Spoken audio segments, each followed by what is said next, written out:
ದೇವರ ದರ್ಶನಕ್ಕೆ ಅಂತ ಸಾಲಿನಲ್ಲಿ ನಿಂತಹ ಭಕ್ತರ ಮೇಲೆ ದೇವಸ್ಥಾನದ ಗೋಡೆ ಕುಸಿದು 9 ಜನ ಸಾವನ್ನಪ್ಪಿರುವಂತಹ ದಾರುಣ ಘಟನೆಯೊಂದು ಆಂಧ್ರ ಪ್ರದೇಶದಲ್ಲಿ ನಡೆದಿದೆ.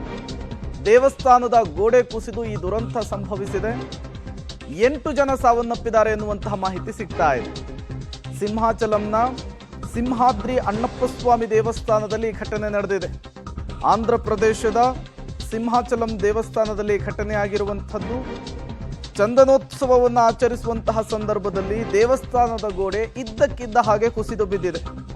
ಚಂದನೋತ್ಸವವನ್ನು ವೀಕ್ಷಿಸುವುದಕ್ಕೆ ಸರತಿ ಸಾಲಿನಲ್ಲಿ ಭಕ್ತರು ನಿಂತಿದ್ರು.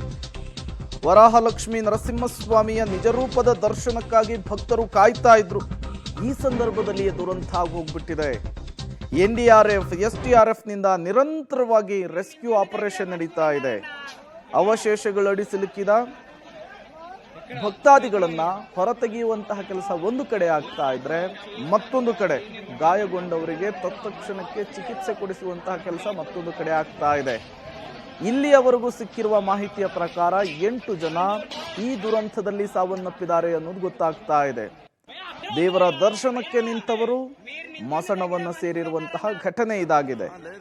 ನಿನ್ನೆ ಆಂಧ್ರ ಪ್ರದೇಶದ ವಿಶಾಖಪಟ್ಟಣಂನಲ್ಲಿರುವಂತಹ ಸಿಂಹಾಚಲಂ ದೇವಸ್ಥಾನ ಏನಿದೆ, ಅಲ್ಲಿ ಭಾರೀ ಗಾಳಿ ಮತ್ತು ಮಳೆ ಬಂದುಬಿಟ್ಟಿದೆ. ಈ ಭಾರೀ ಮತ್ತು ಗಾಳಿಗೆ ಮಳೆಗೆ ಗೋಡೆನೇ ಬಿದ್ದಿರುವಂತಹದ್ದು, ಉರುಳಿ ಬಿದ್ದಿರುವಂಥದ್ದು. ಮೊನ್ನೆ ಅಷ್ಟೇ ಈ ಗೋಡೆಯನ್ನು ನಿರ್ಮಾಣ ಮಾಡಲಾಗಿತ್ತು ಅನ್ನುವಂತಹ ಮಾಹಿತಿ ಕೂಡ ಸಿಗ್ತಾ ಇದೆ. 300 ರೂಪಾಯಿಗೆ ಟಿಕೆಟ್ ಅನ್ನ ಪಡೆದು ಭಕ್ತರು ದೇವರ ದರ್ಶನಕ್ಕಾಗಿ ಸರತಿ ಸಾಲಿನಲ್ಲಿ ನಿಂತಿದ್ರು. ನೋಡಿ, ಆ ಸಂದರ್ಭದಲ್ಲಿಯೇ ಈ ದುರಂತ ಆಗಿರುವಂಥದ್ದು. ಸ್ಥಳಕ್ಕೆ ಆಂಧ್ರ ಪ್ರದೇಶದ ಗೃಹ ಸಚಿವೆ ವಂಗಲಾಪುಡಿ ಅನಿತಾ ಅವರು ಭೇಟಿ ಕೊಟ್ಟು ಪರಿಶೀಲನೆಯನ್ನು ನಡೆಸಿದ್ದಾರೆ. ಅಧಿಕಾರಿಗಳಿಂದ ಮಾಹಿತಿಯನ್ನು ಕೂಡ ಪಡೆದುಕೊಂಡಿದ್ದಾರೆ. ಸದ್ಯಕ್ಕೆ ಸ್ಥಳದಲ್ಲಿ ಯಾವ ರೀತಿಯ ಪರಿಸ್ಥಿತಿ ಇದೆ ಅನ್ನೋದನ್ನು ನೀವು ಗಮನಿಸ್ತಾ ಇದ್ದೀರಿ. ದೇವಸ್ಥಾನದ ಗೋಡೆ ಕುಸಿದಿದೆ, 8 ಜನ ಸಾವನ್ನಪ್ಪಿದ್ದಾರೆ, ತುಂಬಾ ಜನರಿಗೆ ಗಾಯವಾಗಿದೆ. ಇನ್ನೂ ಕೂಡ ರೆಸ್ಕ್ಯೂ ಆಪರೇಷನ್, ರಕ್ಷಣಾ ಕಾರ್ಯಾಚರಣೆ ಮುಂದುವರೆದಿರುವಂಥದ್ದು.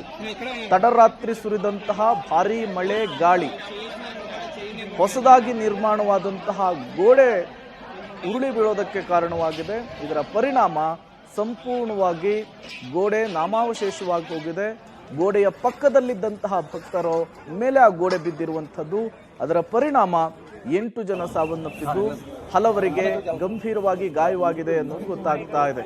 ಮತ್ತೊಂದು ಕಡೆ NDRF, SDRF ಟೀಮ್ನಿಂದ ಹೇಗೆ ರಕ್ಷಣಾ ಕಾರ್ಯಾಚರಣೆ ಆಗ್ತಾ ಇದೆ ಅನ್ನೋದನ್ನು ಕೂಡ ನೀವು ಗಮನಿಸ್ತಾ ಇದ್ದೀರಿ.